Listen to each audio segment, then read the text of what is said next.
Bueno, estas jornadas están orientadas a la prevención, detección de defectos congénitos en general. Va a tratar acciones básicas, está destinada a todo el personal de salud. La idea es que la genética forme parte de lo que es la atención primaria de la salud y que pueda estar al alcance de todos. Está destinado a todo el personal que trabaja en salud, médicos, no médicos, incluso personal docente, estudiantes que estén en relación con la salud. Además de las charlas generales que se van a realizar en la Casa de las Culturas durante las 2 jornadas que dura el evento, también se va a realizar actividad fuera de las mismas en escuelas, en un trabajo que se hace en forma conjunta con Fundación Garrahan, que es genética en la escuela. Se va a trabajar haciendo talleres con alumnos de escuela primaria. Y por otro lado, el viernes 17 a las 14 horas se va a realizar una charla abierta a la comunidad, también en el Salón Auditorio de la Casa de las Culturas, donde todos, digamos, podrán exponer sus preguntas, sus dudas, en temas inherentes a defectos congénitos, genética, discapacidad, enfermedades raras, y vamos a tener los disertantes, que, bueno, en este caso los disertantes van a ser 6 médicos genetistas que vienen de Buenos Aires y que van a ser los que van a responder a las preguntas que puedan hacer. Bueno, la inscripción se realiza a través de una plataforma virtual, sapneahpediatrico.gov.ar. Es una jornada no arancelada y pueden realizarlo a través de esta vía o el mismo día de la jornada, en el cual comenzamos a las 8 de la mañana. En realidad esta jornada se hace atendiendo a que este año se cumplen 10 años de haber comenzado la capacitación en detección y tratamiento y diagnóstico de enfermedades congénitas en la infancia. Y la importancia que tienen es porque el 80% de las causas de discapacidad son los defectos congénitos. Entonces, a los defectos congénitos hay que relacionarlos siempre con enfermedades raras, con enfermedades poco frecuentes y con discapacidad. La importancia que tiene conocerlo es, en primera instancia, poder asesorar a la familia acerca de futuros embarazos y fundamentalmente saber que si van a ser un niño, hacer el diagnóstico prenatal también es muy importante. Una de las charlas precisamente que vamos a dar es de diagnóstico prenatal, porque no es lo mismo estar preparados sabiendo que el niño que va a venir tiene un defecto congénito que tener la sorpresa durante el nacimiento. Cuando uno está preparado para recibir un paciente así o un niño así, se prepara a la familia y la recepción desde el cariño, desde el amor, desde lo que se le va a dar a ese niño ya es diferente. Y por otro lado, nosotros como médicos, como pediatras, como sociedad también, podemos acompañar a esa familia en el crecimiento de ese niñito desde todo punto de vista y fundamentalmente ayudándolos a que tengan una mejor calidad de vida. Exactamente.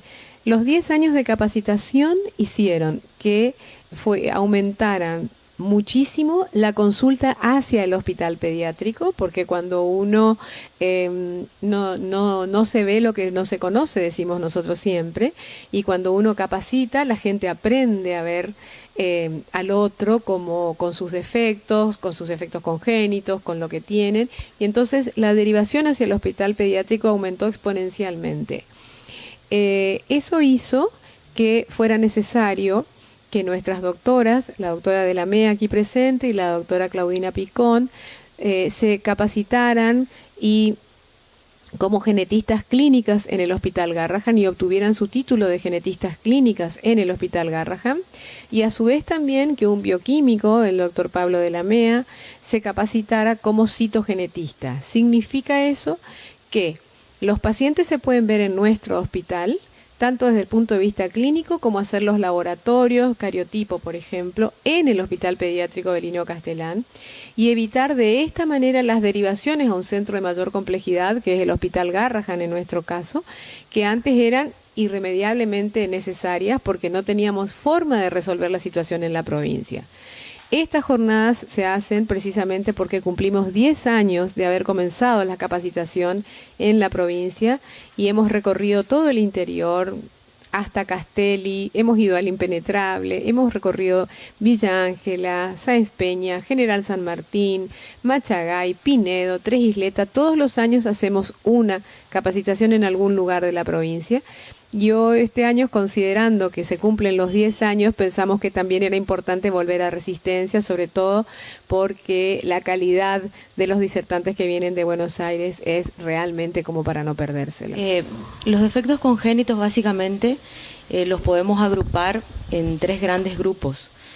Aquellos que tienen una causa puramente genética, ¿sí?, en los cuales, como decimos nosotros a los papás, está alterada o hay un defecto en la receta ya, de algún, o sea, en un gen, ¿sí? Entonces, ese tipo de defectos va a influir mucho lo que es la herencia, lo que es el asesoramiento genético en cuanto a riesgo de recurrencia, si ya hay antecedentes de casos similares en la familia. Hay otros casos que no hay antecedentes, pero los papás son portadores, entonces tienen riesgo de tener descendencia nuevamente con la misma patología.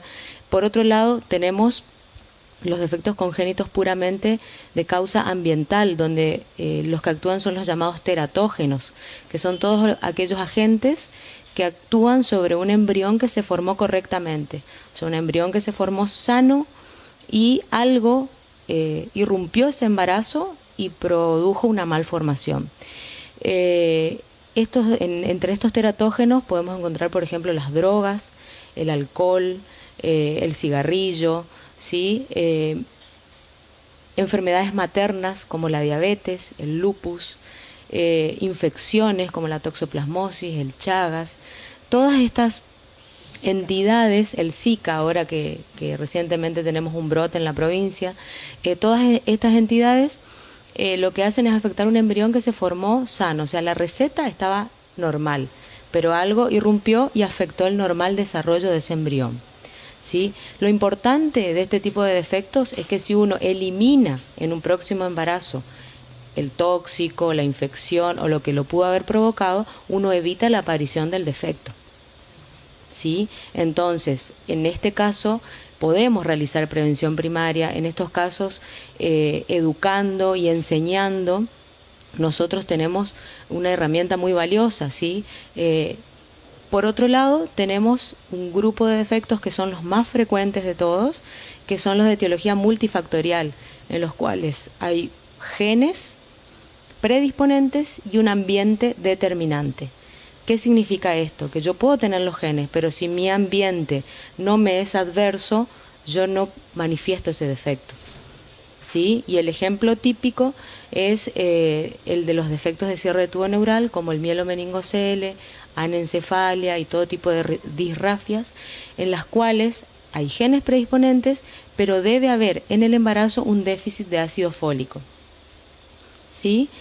La mujer que tome ácido fólico correctamente los 3 primeros meses de embarazo, que es donde el embrión se forma, y lo ideal sería los 3 meses previos a la gestación, ¿sí? Uno con esa acción preventiva puede disminuir hasta en un 70% la probabilidad de que esos genes que están se manifiesten, ¿sí? Entonces, digamos que hay defectos en los que podemos actuar más que en otros, pero en todos podemos tener algún nivel de prevención, ya sea primaria, secundaria o terciaria, que es lo que justamente a lo que apuntamos. Exactamente, y por otro lado, casos dentro de lo raro, sencillo como el síndrome de Down, es importantísimo la consulta con el genetista para realizar el estudio genético, porque hay casos que se pueden repetir en la familia. ¿Sí? La gran mayoría de los casos tienen como factor de riesgo la edad materna avanzada, que eso por ahí tampoco muchos lo saben. O sea, la edad materna mayor de 35 años predispone a las anomalías cromosómicas en el embarazo. La más frecuente es el síndrome de Down. Pero hay otros casos en los cuales los papás pueden ser portadores de anomalías cromosómicas balanceadas que se desbalancean en el embrión y pueden producir anomalías como el síndrome de Down. En esos casos, si uno detecta esa anomalía en el bebé, está obligado a hacerle el estudio genético a los papás. Si uno encuentra en los papás la anomalía cromosómica, uno tiene que asesorar a esa familia con un riesgo de recurrencia elevado del síndrome.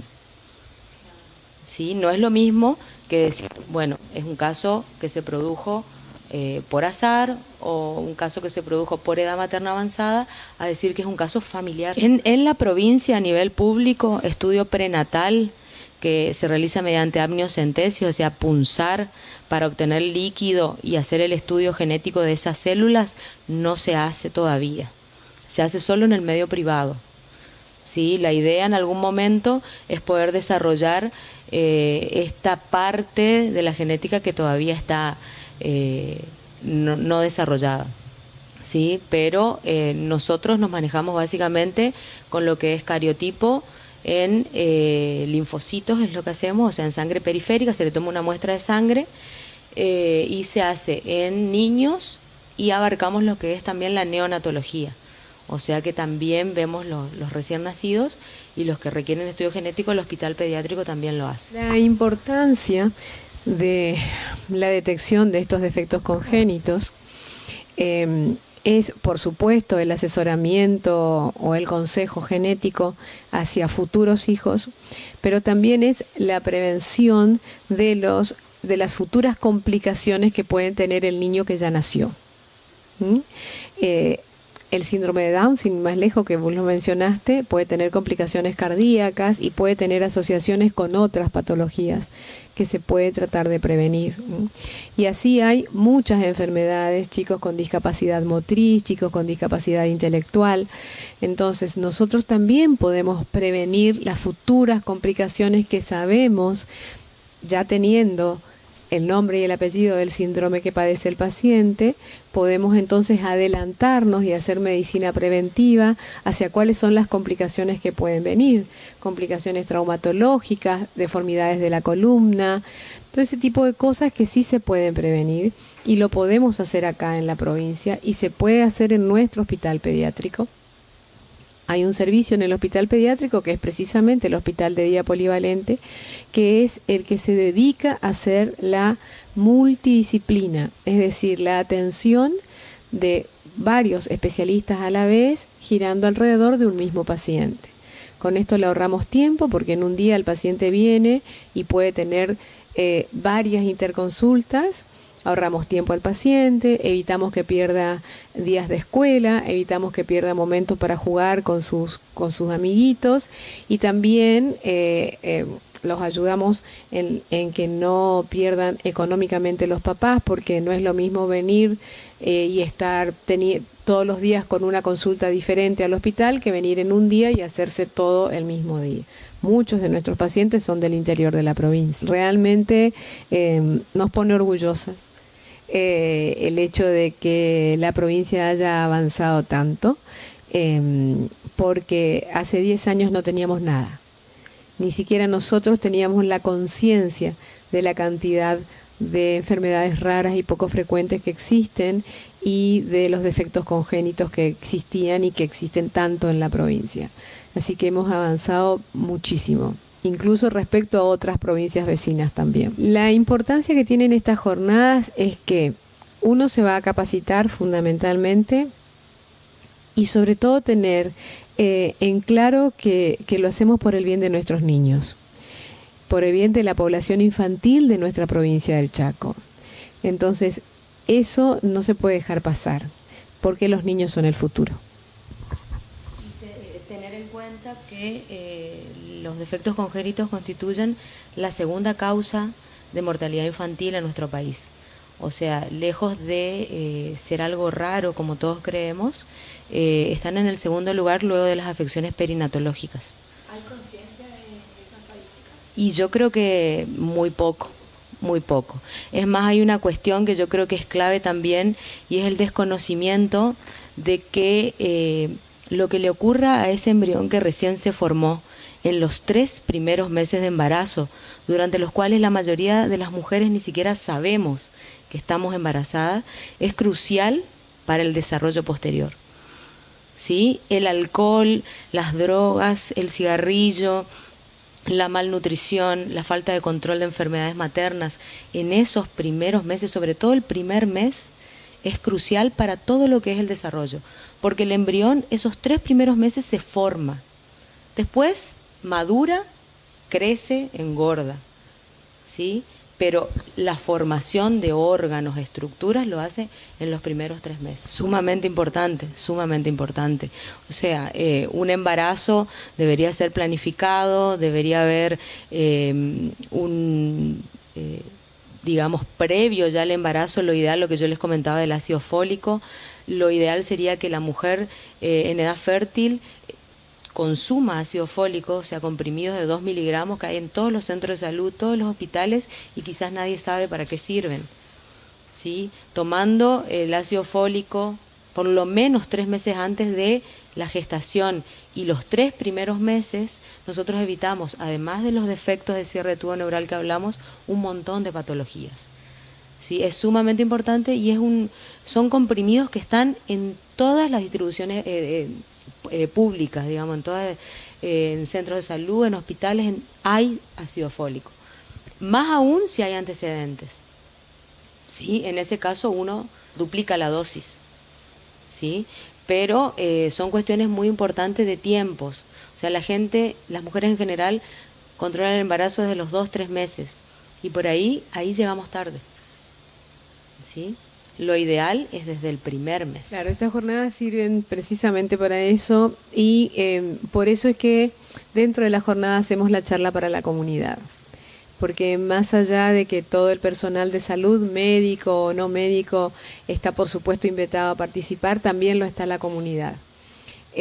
Porque también es importante llegar a las mujeres en edad fértil para poder contarles qué es lo que pueden hacer para evitar tener niños con defectos congénitos, como lo decía Carolina recién, el tema del ácido fólico, el tema de una buena nutrición materna, el tema del no consumo de alcohol durante el embarazo, porque muchas dicen, pero ¿y un traguito qué me va a hacer? Un traguito puede tener un efecto teratogénico, porque no sabemos cuál es la susceptibilidad de cada mujer al alcohol.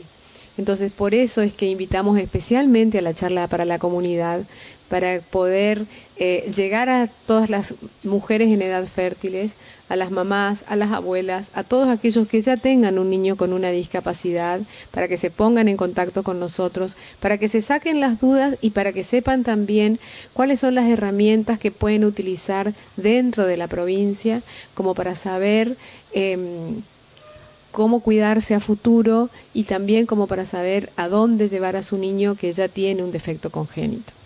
¿La charla de la comunidad va a ser el viernes? El viernes a las 14 horas. El viernes a las 14 horas. También en la Casa de las Culturas.